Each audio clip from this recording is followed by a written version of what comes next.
Assalamualaikum warahmatullahi wabarakatuh. Yang subscribe semoga rezekinya berkah dan melimpah. Sahabat semua, cerita ini bukan sekadar kisah, tapi sebuah peringatan tentang bahaya kekuasaan yang disalahgunakan, tentang tipu daya dunia yang fana, dan tentang bagaimana karma dari Allah itu nyata, meskipun sering tak disangka. Di sebuah kota yang megah, di antara gemerlap lampu kota dan gedung-gedung tinggi, berdirilah seorang pemimpin yang dielu-elukan banyak orang. Namanya Mulyono. Seorang lelaki parubaya dengan wajah penuh senyum, tutur kata manis, dan penampilan rapi seolah malaikat yang turun ke bumi. Ia dikenal sebagai pemimpin bijak yang selalu berkata tentang keadilan, kesejahteraan, dan kebaikan. Namun siapa sangka, di balik topeng itu tersembunyi wajah asli yang menyeramkan. Mulyono adalah seorang penipu ulung. Ia lihai mengatur hukum, memanipulasi data, bahkan mencatut nama Allah untuk kepentingannya. Mulyono selalu berkata, "Semua ini amanah dari Allah. Saya hanya menjalankan tugas." Tapi, nyatanya, semua proyek besar di kotanya penuh korupsi. Ia bahkan mengangkat istri dan anak-anaknya menjadi pejabat, padahal mereka tak punya kemampuan. Bisnis-bisnis gelap berjalan di belakang layar. Uang rakyat masuk ke kantong pribadi. Lebih mengerikan lagi, kabarnya ijazah Mulyono pun palsu. Yang membuat masyarakat makin terperdaya adalah sifat munafiknya. Di hadapan publik, Mulyono sering tampil di masjid, mendonasikan uang dengan jumlah besar, bahkan meneteskan air mata saat mendengar ayat suci. Ia pandai bersandiwara, membuat semua orang kagum. Tapi di dalam hatinya, Mulyono hanya tertawa sinis. Mereka semua bodoh. Aku yang atur semuanya. Hukum, aku yang pegang. Polisi, jaksa, hakim, mereka semua di bawah kakiku. Namun, seperti sebuah pohon yang tumbuh dari akar busuk, Mulyono tak menyadari bahwa di balik kejayaan semu itu, ada bara api karma yang siap membakar dirinya. Kehidupan Mulyono tampak megah di permukaan, tapi diam-diam Allah sedang menyiapkan ujian yang akan mengguncang kehidupannya. Dan inilah awal dari perjalanan gelap itu. Di balik senyum ramah yang terpampang di wajah Mulyono, ada hati yang keras bagaikan batu. Tidak ada satupun keputusan besar di kota itu yang lolos tanpa seizin Mulyono. Semua proyek jalan raya, gedung perkantoran, bahkan urusan tender sekolah dasar, harus melewati tangan orang-orang dekatnya. Jika ada yang berani melawan, maka bersiaplah menerima teror. Surat tanah bisa hilang tiba-tiba, izin usaha dibekukan, atau keluarga mereka diintimidasi dengan cara-cara kotor. Mulyono dikenal lihai dalam memainkan peran. Ia sering tampil di depan publik sebagai sosok yang peduli rakyat, membagi sembako saat bulan Ramadan, mengundang anak yatim ke rumah megahnya, dan mengutip ayat-ayat Al-Quran dengan suara bergetar. Bahkan, setiap hari Jumat, ia tak pernah absen salat di masjid besar kota, duduk di syaf terdepan, sesekali menangis di sela khutbah, lalu memberikan donasi besar di depan jamaah. Semua orang kagum. Pak Mulyono itu dermawan, pemimpin yang amanah. Begitu kata orang-orang. Namun, di balik semua itu, Mulyono punya skenario licik yang sudah ia rancang rapi. Istrinya, Bu Ratna, diangkat sebagai kepala dinas sosial. Anaknya yang sulung, Dimas, menjabat sebagai kepala dinas pendidikan. Anak keduanya, Nanda, jadi ketua DPRD. Bahkan menantunya, Hendra, memimpin proyek-proyek strategis di bidang infrastruktur. Semua posisi penting sudah diatur layaknya kerajaan kecil milik keluarga Mulyono. Bagi mereka, kota itu bukan lagi tanah rakyat, tapi ladang emas yang bisa diperas habis-habisan. Lucunya, Mulyono selalu lolos dari jerat hukum. Ada laporan soal korupsi dana bantuan bencana, hilang begitu saja di kejaksaan. Ada tudingan ijazah palsu, tidak terbukti. Ada wartawan yang mencoba membongkar aibnya, tiba-tiba mereka mengundurkan diri atau malah pindah tugas ke daerah terpencil. Semua karena Mulyono punya jaringan yang kuat, dari kepolisian, kejaksaan, hingga petinggi partai. Orang-orang di sekitarnya tak berani bersuara. Para pegawai negeri hanya bisa menunduk. Ada yang tahu kecurangan Mulyono, tapi memilih diam karena takut kehilangan pekerjaan. Ada yang ingin protes, tapi akhirnya mundur teratur setelah didatangi orang suruhan Mulyono yang mengancam keselamatan keluarga mereka. Kalau mau hidup tenang, jangan ikut campur urusan besar. Begitu pesan yang sering beredar seperti bisikan hantu di lorong-lorong kantor pemerintahan. Tapi di balik semua itu, ada satu orang yang diam-diam mengamati, Ustadz Rahman. Seorang dai muda yang terkenal tegas dan santun, yang sering memberi ceramah tentang pentingnya amanah dan bahayanya memakan harta haram. Ustadz Rahman mulai mencurigai Mulyono sejak lama, tapi ia tahu, melawan pemimpin licik seperti itu bukan perkara mudah. Di sudut masjid kecil yang jauh dari pusat kota, Ustadz Rahman sering menyebut dalam doanya, "Ya Allah, tunjukkanlah kebenaran di antara kami, bukakan tabir kebusukan mereka yang zolim, dan jadikan aku saksi kebenaran meski harus berhadapan dengan maut." Sementara itu, di rumah mewahnya yang seperti istana kecil, Mulyono tertawa bersama keluarga. "Kota ini milik kita," katanya sambil mengangkat gelas teh. Mereka merayakan keberhasilan proyek baru, pembangunan gedung serbaguna yang menguras anggaran negara hingga miliaran rupiah. Di atas meja makan, tersaji hidangan mewah, lobster panggang, daging wagyu, dan buah impor. Istri dan anak-anaknya tertawa puas. Tak ada sedikit pun rasa takut. Namun, di luar sana, langit malam mulai mendung. Angin bertiup kencang, seolah membawa bisikan misterius dari langit. Mulyono tak tahu, di balik semua kemegahan itu, sudah ada tangan-tangan tak terlihat yang siap mencabut seluruh kemuliaannya, sedikit demi sedikit. Karma itu nyata, meski sering datang dengan cara yang tak terduga. Mulyono dikenal sebagai sosok pemimpin yang sederhana, bahkan terkesan bodoh dan deso. Pakaiannya sering lusuh, bajunya tak pernah mewah, dan seringkali tampak kikuk saat berbicara di depan publik. Saat ada rapat penting, ia sering salah ucap, menyebut nama tempat salah, atau membaca data dengan terbata-bata. Bahkan, ia pernah keliru menyebut angka dalam laporan keuangan, dan itu jadi bahan tertawaan banyak orang. Wajahnya polos, sering mengangguk-angguk, dan terkadang tertawa canggung. Masyarakat sering berkata, "Ah, Pak Mulyono itu orangnya baik kok, cuma kurang pintar. Gak mungkin punya niat jahat." Bahkan ada yang merasa kasihan. Kasihannya, pemimpin kita ini kayak orang desa yang kebetulan jadi pemimpin. Namun, siapa sangka, di balik sikap lugu itu, tersembunyi otak yang licik. Semua sikap polos Mulyono hanyalah topeng. Dia tahu, semakin ia terlihat bodoh, semakin banyak orang yang lengah. Orang yang meremehkannya justru tidak sadar bahwa Mulyono sudah mengatur semua permainan di balik layar. Bahkan, ada satu kejadian yang membuat orang makin yakin bahwa Mulyono orang baik. Saat ada demo mahasiswa yang memprotes anggaran proyek mencurigakan, Mulyono justru datang dengan baju batik sederhana, berdiri di tengah panas matahari, mendengarkan orasi mahasiswa dengan wajah sedih. Sesekali ia menundukkan kepala, seolah-olah menyesali apa yang terjadi. "Saya ini hanya manusia biasa. Saya juga butuh masukan dari anak-anak muda semua," katanya lirih, membuat suasana haru. Namun, di balik layar, Mulyono lah yang memerintahkan aparat untuk mendata para mahasiswa itu. Tak lama kemudian, beberapa dari mereka mendapat intimidasi. Ada yang diancam ada yang keluarganya diteror. Semua dilakukan rapi, tanpa jejak. Bahkan, para pejabat di bawahnya sering tertipu dengan wajah polos Mulyono. Banyak yang mengira Mulyono adalah boneka politik, hanya disetir oleh orang-orang sekitarnya. Padahal faktanya, Mulyono lah dalang sebenarnya. Dialah yang mengatur semua aliran uang, memerintahkan pemalsuan dokumen, dan menandatangani proyek-proyek fiktif. Semua orang terjebak dengan penampilan luarnya. Mulyono sering berkata di hadapan publik, "Saya ini wong deso, endak ngerti apa-apa. Wong saya dulu cuma buruh tani. Kalau ada salah, mohon dimaafkan." Ucapannya itu selalu diakhiri dengan tangisan kecil dan suara serak. Padahal, begitu masuk ruangannya, Mulyono berubah seperti raja, tegas, dingin, dan penuh strategi.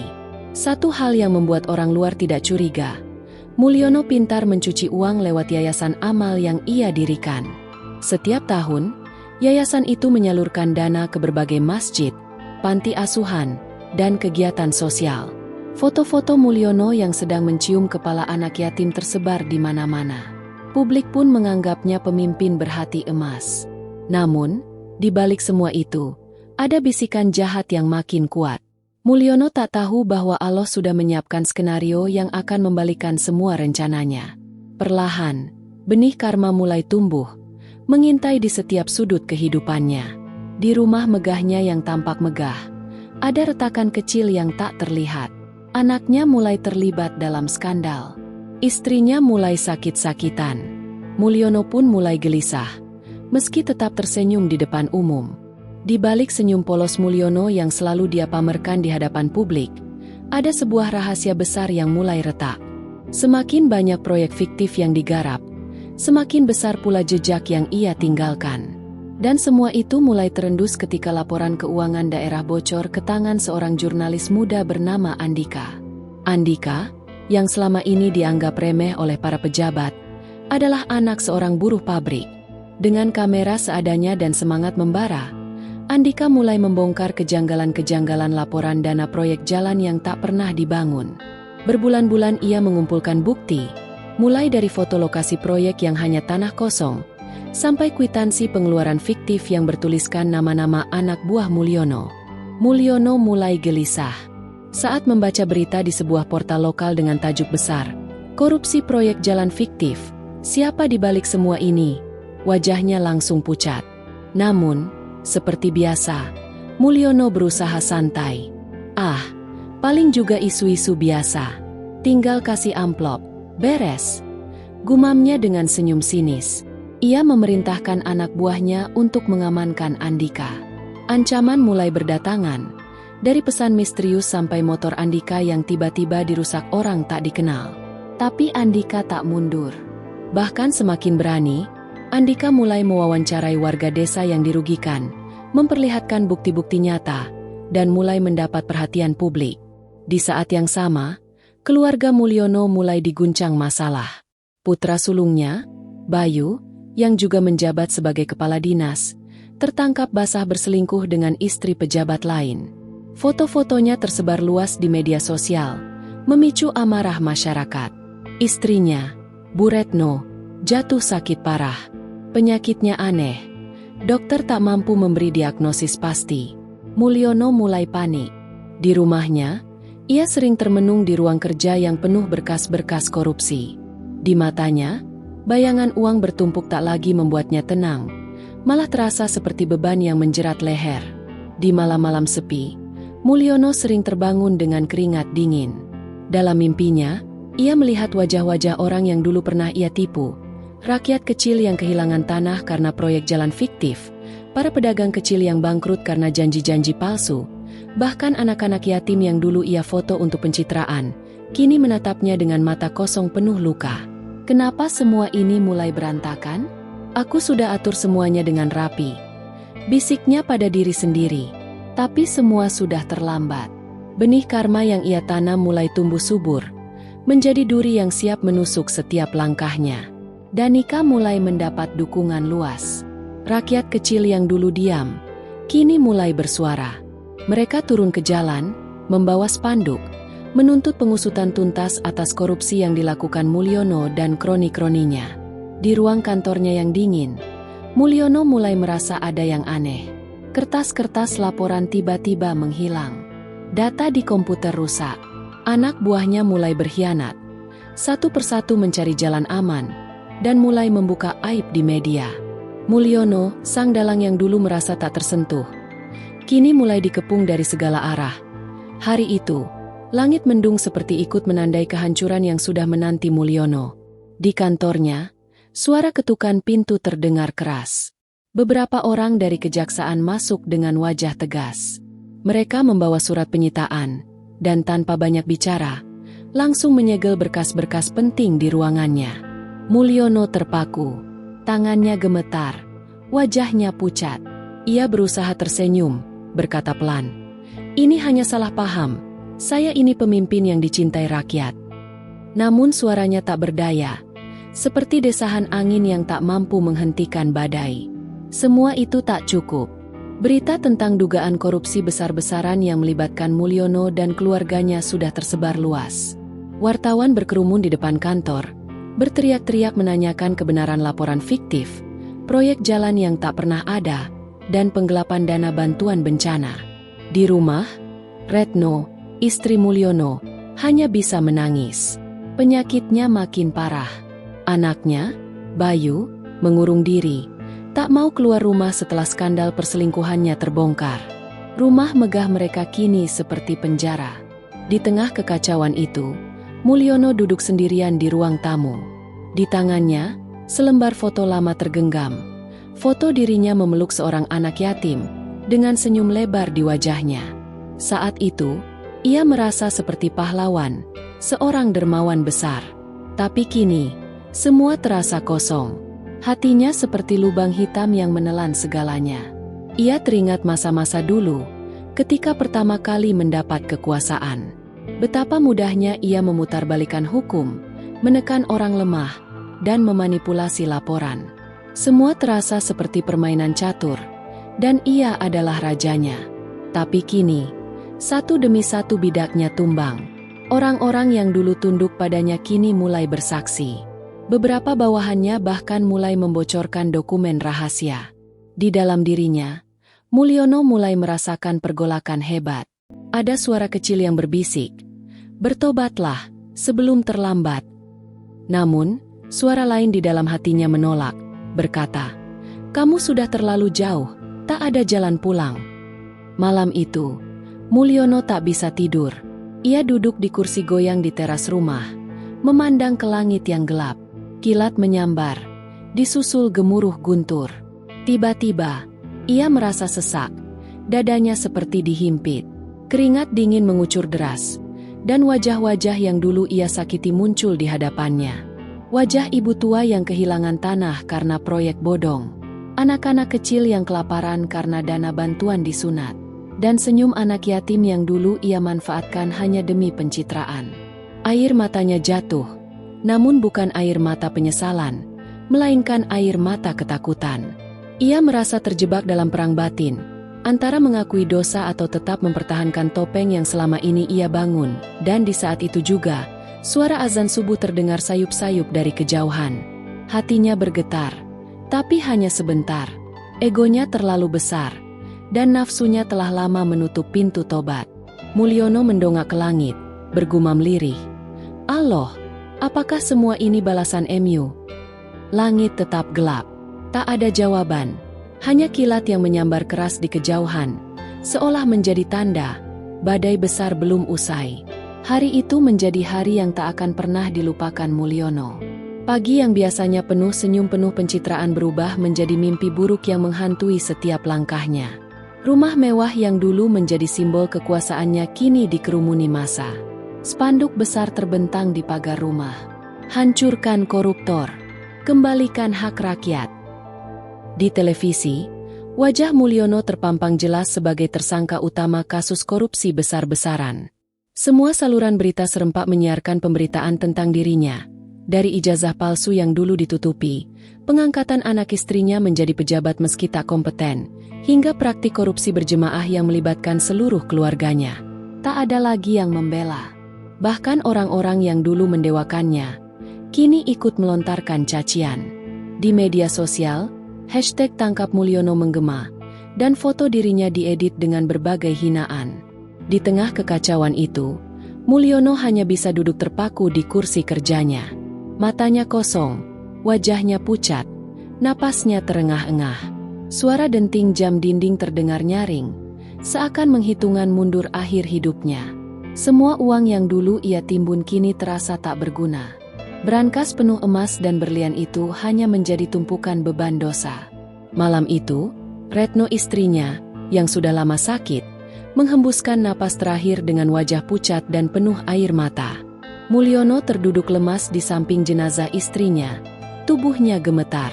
Anak-anaknya satu persatu ditangkap oleh aparat, diborgol di depan rumah, menjadi tontonan rakyat.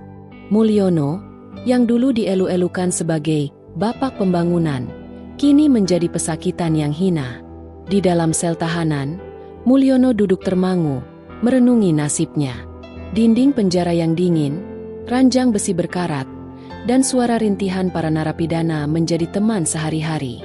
Setiap malam, ia terbangun dengan wajah-wajah korban korupsinya hadir dalam mimpi. Mereka menatapnya dengan mata merah, penuh luka, penuh dendam. Telinganya seakan mendengar tangisan rakyat kecil, jeritan anak-anak kelaparan, dan doa-doa teraniaya yang melayang menembus langit. Allah, kenapa hidupku berakhir seperti ini? Bisiknya dengan suara serak. Namun, penyesalan itu datang terlambat. Mulyono tidak bisa lagi lari. Badannya mulai sakit-sakitan. Penyakit aneh mulai menggerogoti tubuhnya. Di sela-sela rasa sakit, ia mencoba meraba dada yang semakin sesak. Satu malam, di dalam sel, Mulyono menggigil hebat. Nafasnya terengah-engah, matanya mendelik. Di saat itu, ia seperti melihat bayangan hitam besar datang mendekat, tertawa dingin sambil mengulurkan tangan. Mulyono mencoba berteriak, tapi suaranya tercekat. Dan di saat itulah, Mulyono menghembuskan nafas terakhir, dengan wajah yang penuh ketakutan, mata yang membelalak, dan tangan yang menggenggam erat baju penjaranya. Di luar sana, masyarakat menghela nafas lega. Mereka menganggap kepergian Mulyono adalah balasan atas semua kejahatan yang telah ia lakukan. Rumah mewahnya menjadi rumah kosong yang tak berpenghuni. Harta bendanya disita negara. Anak-anaknya mendekam di penjara, dan keluarganya tercerai-berai tanpa ada yang peduli. Semua berakhir tragis. Mulyono, keluarga, dan pengikutnya hancur tak bersisa. Setelah kepergian Mulyono, suasana kampung yang dulu dibangga-banggakan olehnya berubah menjadi ladang kenangan penuh luka. Rumah megah Mulyono dibiarkan terbengkalai. Dindingnya dipenuhi coretan-coretan penuh kutukan dari warga. Tumbuhan liar mulai merambat di pagar rumah, seakan menelan simbol keserakahan yang dulu berdiri angkuh. Bayu, anak sulung Mulyono, meringkuk di balik jeruji besi, menangis tanpa suara. Setiap malam, ia dihantui wajah-wajah rakyat kecil yang dulu ia abaikan, tangisan anak-anak yang kelaparan karena bantuan yang digelapkan. Semua jabatan yang dulu diwariskan ayahnya kini menjadi kutukan. Retno, istri Mulyono, dimakamkan tanpa penghormatan. Hanya beberapa orang tetangga yang datang, itu pun dengan wajah datar tanpa bela sungkawa. Di atas nisan Retno, tak ada doa yang dipanjatkan, hanya tanah yang basah oleh hujan yang turun seperti ikut berduka. Dan Mulyono sendiri, di dalam kuburnya, tubuhnya membusuk bersama dosa-dosa yang ia timbun. Tanah terasa sempit, gelap, dan dingin. Mulyono mendengar suara keras, pukulan yang menghantam, dan pertanyaan yang membuat tubuhnya gemetar. "Siapa Tuhanmu?" Suara itu menggema, menghantam tulang-tulangnya. Mulyono ingin menjawab, tapi lidahnya keluh. Ia hanya teringat akan uang, jabatan, dan kemewahan dunia yang dulu ia banggakan. Semua itu tak ada artinya lagi di dalam liang kubur yang sempit. Sementara itu, di kampungnya, kehidupan perlahan mulai membaik. Pemimpin baru dipilih dari orang-orang yang jujur dan amanah. Warga bersyukur, dan mereka sering mengingatkan anak-anak mereka tentang dosa Mulyono. Janganlah kalian sombong seperti Mulyono, yang memanipulasi hukum dan menipu rakyat. Ingatlah, balasan Allah itu nyata, dan tak ada yang bisa lari darinya. Pelajaran pahit tentang Mulyono menjadi pengingat bagi banyak orang. Kekuasaan yang dibangun dengan kebohongan, ketidakadilan, dan dosa, hanya akan menjadi istana pasir yang hancur disapu ombak balasan Allah. Dan akhirnya, nama Mulyono dan keluarganya terhapus dari ingatan baik masyarakat, hanya tersisa sebagai kisah kelam, sebagai peringatan, bahwa sehebat-hebatnya manusia berkuasa, ketika balasan Allah datang, tak ada yang bisa lari. Semua berakhir tragis. Mulyono, keluarganya, dan para pengikutnya lenyap dengan kehinaan.